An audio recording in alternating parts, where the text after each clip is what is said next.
A seguir, IIGD Irajá. Muita gente começa uma obra, irmãos, e não termina. Olha só. Nós estamos vivendo uma sociedade imediatista. Todo mundo quer tudo para ontem. Nós estamos vivendo em meio a uma sociedade, irmãos, que não sabe esperar nada. Se você falar em sofrimentos por Cristo, pessoas se escandalizam. Que isso? Que absurdo é esse?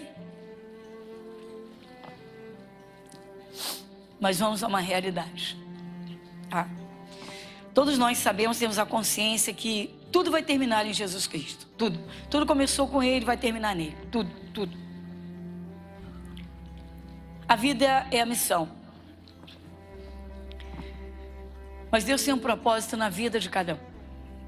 E quando Deus entrega para Jesus, quando alguém se torna um discípulo de Jesus, agora então, essa pessoa toma ciência da missão, da verdadeira missão da vida: servir a Cristo.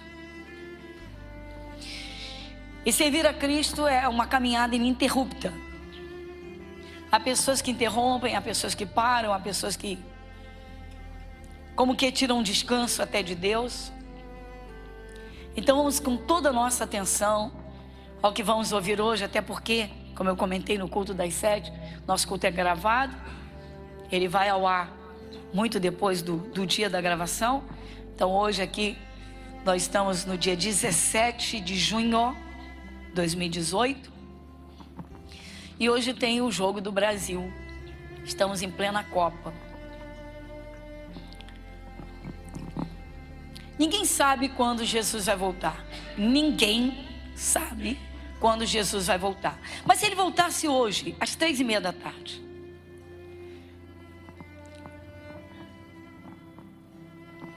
pastor, ia encontrar todo mundo assistindo o jogo. Tranquilo, sem problemas. Desde que o palavreado seja limpo. Desde que o coração não esteja em desespero e tenso, envolvendo todas as emoções ao ponto de fazer passar mal. Vamos à realidade. Nós entramos numa caminhada, irmãos. Eu sei que muita gente não aceita, muita gente critica. Não há pecado, não há erro nenhum em torcer, em se alegrar. Mas todos nós sabemos, irmãos, que é uma alegria passageira, momentânea, e o final de tudo não resulta em acréscimo de nada a quem quer que seja, a não ser os profissionais da área. Sim ou não? Então vamos abrir a palavra de Deus. Nós vamos no Evangelho de Lucas, no capítulo de número 10. São 2 versículos aqui para discípulos. O título acima do capítulo, o número 10, o título, o que diz, irmãos? A missão dos 70 discípulos? A missão dos 70? No princípio foram 12, Jesus chamou 12. Logo depois eram esses 70. E um pouco mais à frente vocês vão ver que já são muitos. Porque inclusive o Evangelho de João diz que muitos abandonaram a Jesus por não suportar ouvir o que ele estava falando. Então, gente, olha só, uma atenção muito especial ao que nós vamos ouvir agora. Nós vamos ler 2 versículos aqui, é para discípulos, capítulo 10, versículo 3 e 4. Vamos juntos? Ide, eis que vos mando como cordeiros ao meio de lobos. E não leveis bolsa, nem alforje, nem sandálias, e a ninguém saudeis pelo caminho. Amém? Só esses 2 aqui. Então vamos aqui, a princípio, né? Missão dos discípulos. Já estamos vendo aqui uma seleção, porque não estamos diante de uma multidão. Sim, as multidões seguiam a Jesus. As multidões seguiam a Jesus. Jesus foi cercado por multidões em todo o tempo do seu ministério físico, seu ministério terreno. E as pessoas iam atrás de Jesus. Jesus curava qualquer tipo de doença, qualquer enfermidade, de qualquer espécie, de qualquer ordem, qualquer coisa. enfermidade no corpo físico, enfermidade na alma, perturbação mental, loucura em último nível, doença da carne, paralíticos, vamos lá, tetraplégicos, como o caso do homem que não podia se arrastar para se jogar dentro do tanque de Betesda, enfim. Então as multidões seguiam a Jesus, ele só fazia o bem, muito bem. Mas quando Jesus começou a apertar um pouquinho com os ensinamentos, alertando sobre a realidade de andar com Deus, então já eram muitos discípulos, mas alguns se afastaram. Quem diz isso é o Evangelho de João. Aqui Jesus reúne os 70 discípulos e dá uma missão para eles. Ide, vamos lá, está enviando. Ele vai enviando de 2 em 2, 3. Ide e eu vos mando como cordeiros ao meio de lobos. Cordeiros no meio de lobos? Irmãos, enquanto a pessoa não aceita Jesus, ela é uma pessoa natural. Tem o seu modo de pensar, os seus conceitos a respeito de qualquer coisa ou de tudo. Em regra, muito da sua vida segue o que a maioria segue. É uma realidade. Determinadas épocas, determinadas datas comemorativas, todo mundo entra naquilo. E quando uma pessoa se converte, ela vai analisar se aquilo está de acordo com Deus ou não, se aquilo agrada a Deus ou não. Não tem pecado nenhum em torcer pelo jogo, sem problema nenhum. Não tem pecado nenhum em vibrar com os gols, a goleada, tranquilo. O perigo é quando a pessoa coloca o coração inteiro, como acontece com as multidões, e discípulos fazem a mesma coisa. As pessoas ficam no mesmo nível. A última Copa, o último jogo, quando o Brasil estava ganhando e de repente houve uma virada, eu não me lembro certo ano, mas se eu não me engano, foi em 97. O moço estava na sala assistindo o jogo, diante da família toda, e de repente ele fica com muita raiva porque houve a virada, e ele sofre um infarto e cai morto, por conta das emoções. O que esse moço vai dizer para Jesus no dia do juízo? Que ele colocou o coração de tal modo naquilo que ele partiu. Nós fomos chamados, irmãos, para uma missão. Todos que são chamados e se tornam discípulos de Jesus entram na grande missão.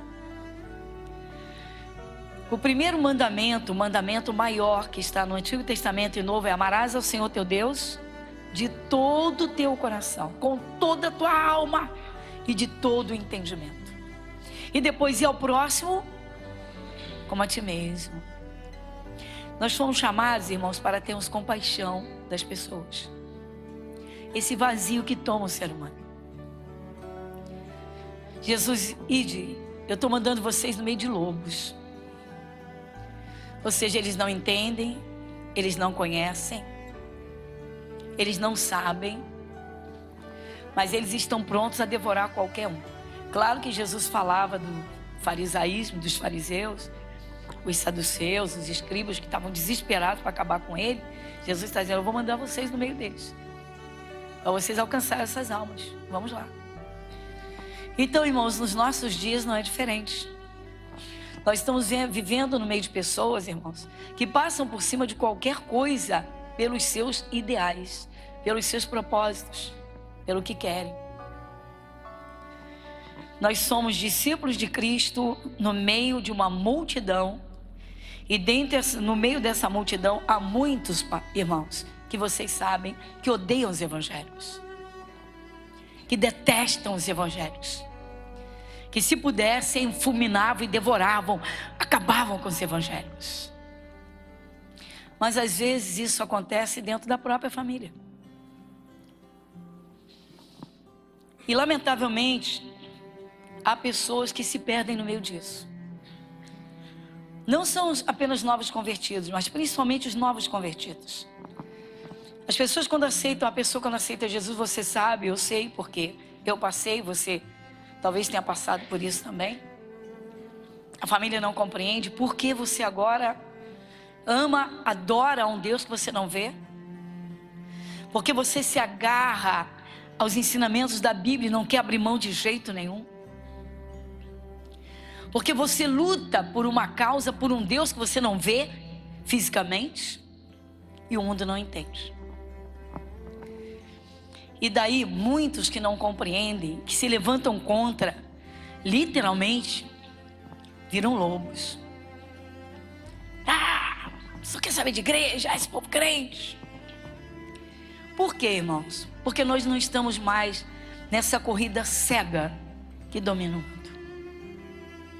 Não deixamos mais as nossas emoções vulneráveis para mexer até com o nosso organismo. Há pessoas que quando entristecem, deixam de comer. Não, perdi o apetite, não aceito isso, não aceito aquilo, ninguém me entende. Porque, poxa, meu Deus, é o Brasil, meu. Há pessoas que colocam o coração, irmãos, nas coisas, exatamente como a sociedade, a maioria faz. E o Senhor Deus chama aqui, e Ele envia discípulos. Nós temos uma missão. O mundo precisa de Jesus. O mundo precisa que você esteja de pé. O mundo precisa que a sua lâmpada esteja acesa. O mundo precisa que você seja um indicador do céu. Isso mesmo. Uma sinalização luminosa na tua paz, na tua alegria permanente, na tua segurança e na tua confiança. Como éramos quando não tínhamos a Jesus? Andávamos conforme as circunstâncias. Andávamos como a sociedade anda. Encontramos a Jesus, mudamos o curso da nossa vida. Estávamos literalmente, irmãos, no curso natural em que anda toda a humanidade. O mundo todo jaz no maligno. Um encontro com Jesus é a volta à casa paterna. Lá atrás o pecado de Adão separou o homem de Deus. Quando se encontra Jesus, irmãos, é o encontro com o Pai, é a volta para casa. E agora essa é a nossa casa. Esse entendimento vai nos abrir os espaços, vai nos mostrar quem nós somos. O mundo se alegra com coisas passageiras, com coisas momentâneas. E o cristão que tem o Espírito de Deus, não, meu irmão, ninguém tira a sua alegria, a sua paz e a sua fé. Só se você quiser. São poderes, é poder que ninguém consegue tirar. Às vezes as pessoas não entendem. Por que você não está com medo de uma virose? Por que você não fica? Por que você não tem medo? Por que você continua saindo de noite para ir a culto se você sabe que é perigoso? Esse é o curso do mundo, o curso do medo, o curso da insegurança, o curso das incertezas. Você encontra Jesus, você vai ao encontro de Deus e Deus começa a te ensinar. E Deus começa a te ensinar. E Deus começa a te abrir o entendimento. E você então começa a seguir os caminhos de Deus. Sai do caminho do medo e vai para o caminho da fé. E você se sente seguro no esconderijo do Altíssimo. Você anda no caminho da paz porque Jesus é o príncipe da paz. Ninguém consegue te tirar. Agora não se preocupe. Porque Satanás vai tentar usar muita gente para tirar você do caminho de Deus. E desses caminhos que te deixam verdadeiramente como um sinalizador do céu para o mundo. Satanás está desesperado, mas ele fica nervoso quando ele vê alguém começando a dar frutos para Deus. Satanás fica desesperado, por quê? Porque uma lâmpada se acendeu no meio de toda a escuridão que o mundo se encontra. A Bíblia diz que o mundo inteiro jaz no maligno. Irmãos, quando a pessoa abre o coração, ela põe o coração realmente em obedecer a palavra de Deus, ela se transforma, ela é transformada completamente. É impressionante. Os testemunhos são lindos e gloriosos. E eu não vou falar agora do testemunho de cura, como eu ouvi sexta-feira agora. Sexta-feira, é o culto da manhã. Uma senhora, uma jovem senhora, disse: pastora, não foi agora, mas foi agora há pouquinho tempo. Ela disse: eu andava toda travada, eu era travada, eu tinha 4 hérnias de disco. Eu falei que não ia falar, eu falando. Ela está aqui não, né? Chama-se Inês. Ela disse: eu tinha 4 hérnias de disco. 4. E ela disse: olha, por fim, até a roupa mexia com a sensibilidade do meu corpo. Meu corpo estava tão sensível a dores que até a roupa roçando me doía. E ela disse: eu estava andando travada. 4 hérnias de disco. E ela disse: para completar, apareceu um caroço no seio. E o caroço não parava de crescer. E ela disse: como estava crescendo muito rapidamente, ela correu para o médico. E a médica que a atendeu de imediato, só olhando o seio, sem fazer exame patológico e clínico nenhum, só com o olho, já disse assim: olha que coisa séria, pessoal. Você sabe o que é isso? Você sabe o que é isso? Quem estava lá na capelinha ouviu isso? Foi isso que eu falei? Você sabe o que é isso? E ela disse: em nome de Jesus está repreendido, eu não aceito. Como pode? Você sabe o que é isso? E ela disse: pastora, o caroço sumiu, as 4 hérnias sumiram, sumiu tudo. E todo mundo a viu glorificando a Deus no altar, livre e curada. É isso que o diabo não quer. O diabo quer pessoas presas. Ele quer gente cheia de angústia. Ele quer gente tomada pela depressão. Ele quer gente tomada pelo ódio. Ele quer gente doente, prisioneira, curvada. Ele quer gente acabada. O diabo quer gente destruída. Aí quando encontra Jesus, irmãos, encontra a vida. Mas se dedica, se dedicar e buscar um pouquinho mais, abrir o coração, aí vai entender. Aí Jesus vem e puxa e diz: então, você agora vai ser o meu referencial. Você agora vai me mostrar para o mundo. Você agora é discípulo. O discípulo, irmãos, ele é diferente da multidão. Em regra, Jesus fazia as pregações, ministrava os ensinamentos, e as multidões cercavam Jesus. A maioria, depois que comia os pães e os peixinhos, pezinho no caminho, estou satisfeito, já estou curado, já comi, minha barriguinha está cheia, está tudo bem, até a próxima necessidade, Jesus, né? Até a próxima, e vamos lá viver a vida. Mas os discípulos não, como eu mostrei agora de manhã.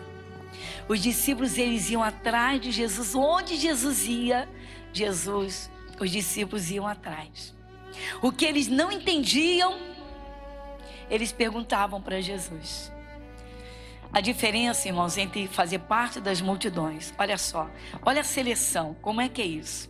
Bom, nós estávamos no mundo, junto com todo mundo, religiosos ou irreligiosos, idólatras ou feiticeiros, ou incrédulos, ou céticos, ou ateus, fosse lá o que fosse, estávamos no meio da multidão, cega. Encontramos a Jesus, Ele se mostrou a nós, nossa lâmpada se acendeu, Ele nos colocou no seu caminho, entramos no caminho, começamos a entender a palavra, começamos a entender os nossos direitos. O diabo ficou tenso. Que isso? Eu vou perder esse espaço? Eu estou lá naquela perna, está toda dura, eu vou ter que sair. Eu estou nessa coluna, eu vou ter que sair. Então ele negocia. E aí o que acontece? Satanás conhece a fraqueza, ele observa, irmãos. O diabo observa muito para pegar a fraqueza de cada um. Alguns sabem como ele apanha? No orgulho.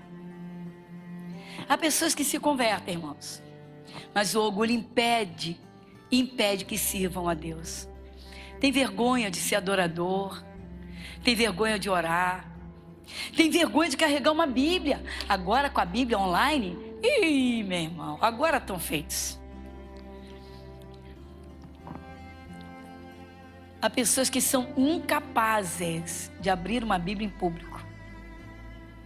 Há pessoas que são incapazes de falar o nome de Jesus diante de qualquer pessoa. Meu irmão, o estado espiritual dessa pessoa é crítico. Por quê? Porque muitas vezes se alegram de fazer parte de determinados grupos, mas não se alegram de fazer parte da família de Deus. Há pessoas que se envaidecem tanto, irmãos, com os graus, os níveis que alcançam aqui na terra. Tem gente que enche a boca para dizer: eu sou empregado de uma multinacional, trabalho na empresa tal. Eu estou sabendo que você é cristão. Qual é a tua igreja? De vez em quando eu visito uma igreja porque é muito bom. Nada, meu irmão. Toda noite está lá com a Bíblia aberta dentro de casa. E no trabalho, na hora do almoço, Salmo 91 no celular. Salmo 91 tem que ter proteção. Tem gente que pensa que Deus é bobo, irmãos.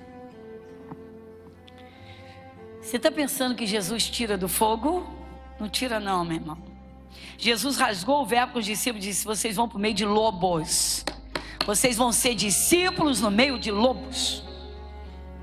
Esconde que é de Jesus, meu irmão. Na hora que a dor apertar, chama o nome dele para ver se ele atende. Vai lá. Os anjos de Deus estão para todos os lugares, mas eles sabem muito bem a quem eles vão atender. Eles sabem muito bem o endereço para onde eles foram enviados. Quando o anjo chegou para Daniel, o anjo não chegou para perguntar: Daniel, você é o Daniel que está orando todo dia esperando uma resposta de Deus? Ou eu devo procurar outro Daniel? Ou quem sabe outros Daniéis que hajam por aqui no reino da Babilônia? O anjo chegou e disse: Daniel, homem muito amado por Deus. Daniel, eu fui enviado a ti. Ou seja, eu desci do céu só para você, só para te atender. Jesus envia os servos dele no meio de lobos, meu irmão. Tem muita gente, irmãos, que ainda não foi socorrida, que ainda não recebeu as bênçãos que espera. Tem muita gente que a vida ainda está como que amarrada, porque ainda não liberou sua vida para Jesus. Mas muitos têm vergonha de Jesus. Jesus está dizendo: eu te coloquei no meio de lobos. Jesus está dizendo: é no meio de lobos que você vai me representar. É impressionante. E às vezes, irmãos, é a própria família que pressiona. Às vezes esses lobos, no sentido figurado, você está entendendo? São aquelas pessoas, se pudessem, some da minha frente, sai dessa igreja. Sai dessa igreja. Você virou crente, só quer saber de Bíblia. Você está dando dinheiro para a igreja. Jesus disse: eu estou enviando vocês no meio de lobos. Irmãos, não é pecado o cristão torcer por um futebol, pelo seu time, quanto mais uma Copa, pelo seu país. Mas você não pode esquecer que é um jogo, irmãos. É jogo. Um ganha, o outro perde. Importante é que saiam todos ilesos, sem ninguém se machucar. Muita gente vai passar mal na hora do jogo, na hora da tensão, do desespero, e o diabo se aproveita. E se você é aquela pessoa cheia do Espírito Santo, a tua alegria não é passageira. Você se alegra, mas a tua torcida é pelo céu. A tua torcida é para que o mundo se converta. Sabe quando é que a gente vibra? Mas vibra mesmo? Quando uma alma aceita Jesus. Quando uma pessoa aceita Jesus, a gente vibra. Por quê? Porque aquela saiu do inferno e aquela já está garantida no céu. Eu fico impressionada como tem cristãos, irmãos, que andam na mesma corrida do mundo, não fazendo a diferença entre cordeiro e ovelha e lobo. Meu irmão, Jesus nos chamou para sermos seus representantes. Ele não nos chamou para vivermos nas mesmas emoções do mundo. Muita gente está se perdendo, meu irmão, porque põe o coração inteiro em tudo que o mundo põe. Se é moda, é moda. Se é uma festa folclórica, quando uma pessoa aceita Jesus de verdade, tudo ela traz para a palavra, como Paulo disse, tudo me é lícito, mas nem tudo me convém. Igreja Internacional da Graça de Deus, Avenida Monsenhor Félix, 1120, Irajá.